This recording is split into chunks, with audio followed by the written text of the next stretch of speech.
distinguished guests. Tonight is the evaluation contest and the humor speech contest. So we're going to have a great night. We're getting ready. Everyone's in its positions, right?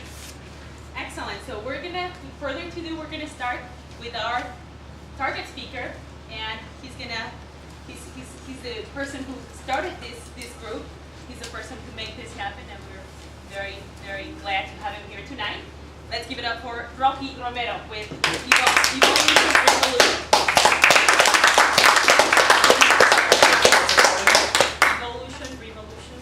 Okay. What's it called? Evolution, revolution. Oh, Evolution Revolution. Evolution, revolution. Madam Toastmaster, fellow Toastmasters, guests, welcome to the evolution and revolution that we're going through now. 1913, Henry Ford decided to make a decision that hindsight changed the world that we live in for a minor decision. He decided not to order batteries for his new vehicles. Let's fast forward that. April 20th, 2010, we had huge damage with the British Petroleum Gulf oil spill. Let's fast forward to today. August 25th, 2010. 10 days of traffic jam in Beijing, China. So Henry Ford, the oil spill, traffic jam, what does that all mean? What is the connection of all those three things? Let's start with Henry Ford first. 1913, he was pals with Thomas Edison. Thomas Edison, the inventor of electricity, he said, this will change the world. And yes, Henry Ford agreed with him. And so it took him a year between 1913 and 1914 to evolve into what they thought that would make effective electric cars to be on the road.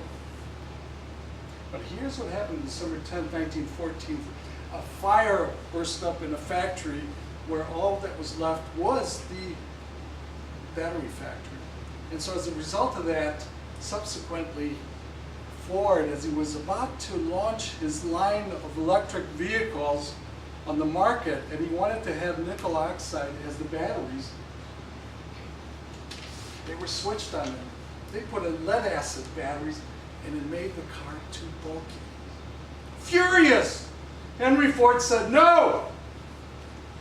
And in that single moment, by one single man, in one single episode, changed the history of what we live in today, because he created the gas-guzzling automobile. Number two, look at just this year, April 20th, 2010, the biggest disaster oil spill ever. Well, let me rephrase that. 210,000 gallons of gas or oil are spilled into that Gulf. Now let me rephrase that a little bit more. The size of New Jersey, a state of New Jersey, is what's covered in that oil spill. We call that the damage. Let's fast forward to yesterday, and actually for the last 10 days.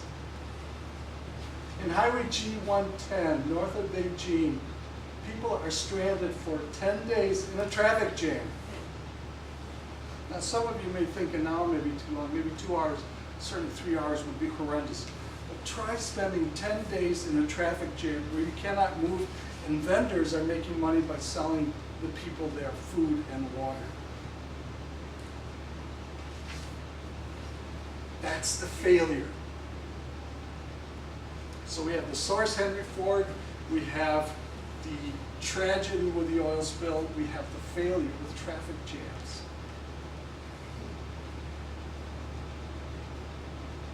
We have come 96 years into the present, and we have yet to solve the issue of transportation. And it's now done because of evolution. The evolution of technology that has taken 90 plus years to come up with a better battery. That's all. A better battery, number one. Number two, we have now come to the realization that as Americans and yet the rest of the world, we can be comfortable with having less than more. So that's the evolution. The revolution is this, that we're now in a great recession, struggling to get out of it. We have the oil barrels that climbed to $170 a few years back, and now we were paying $5 a gallon, and that's going to continue to climb. The disaster I mentioned, that's a revolution that is in the making. And so about 10 years ago, the Sedgway was invented. For us, it was the dream that all of us would have transportation on our sidewalks, that we would have a vehicle that would carry us from here to there. And all of us, 10 years later, would have a vehicle like that, except a couple of things. One is it was very expensive, well, $5,000 to $10,000. Number two, it didn't appeal to what we want to have in a vehicle. And number three, we just weren't ready for that. The vehicle of today has three things that us as Americans and as people of the world want. Are three things. We want speed. We love speed. We want to get there longer distances, so distance, number two. And number three, we just want to be comfortable. So the Sedgway didn't fit that. Number one, it was slow, 10 miles an hour. We laugh at that. Distance, 10 miles. We laugh at that. And we stand up. We scorn at that.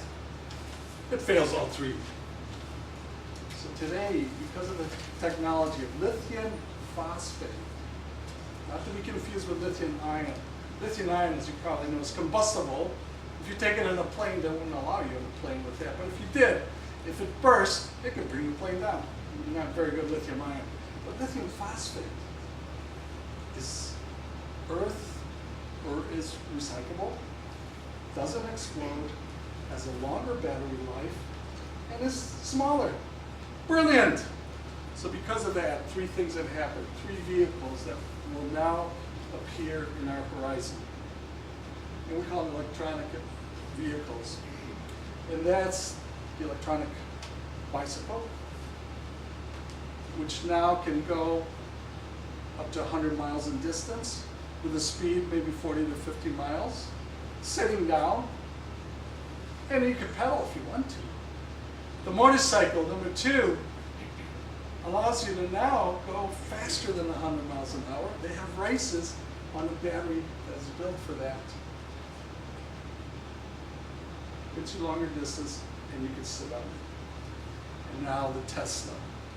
If you know Tesla, Tesla was actually the founding member of Edison, and that comes back to circle around.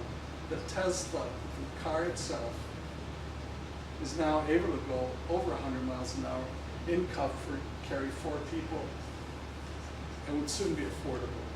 Actually, for those of you that do have $100,000, it probably is affordable. So that's the revolution that we're going.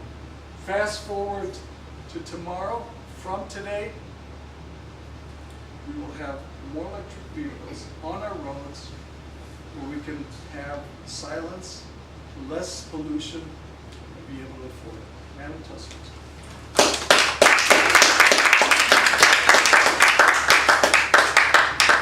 Extremely informative.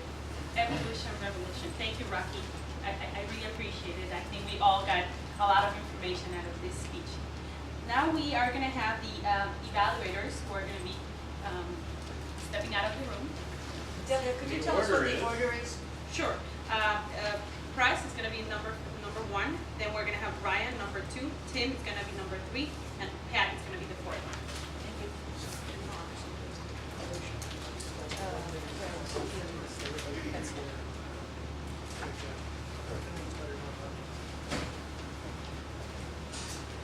All right. Are you up for some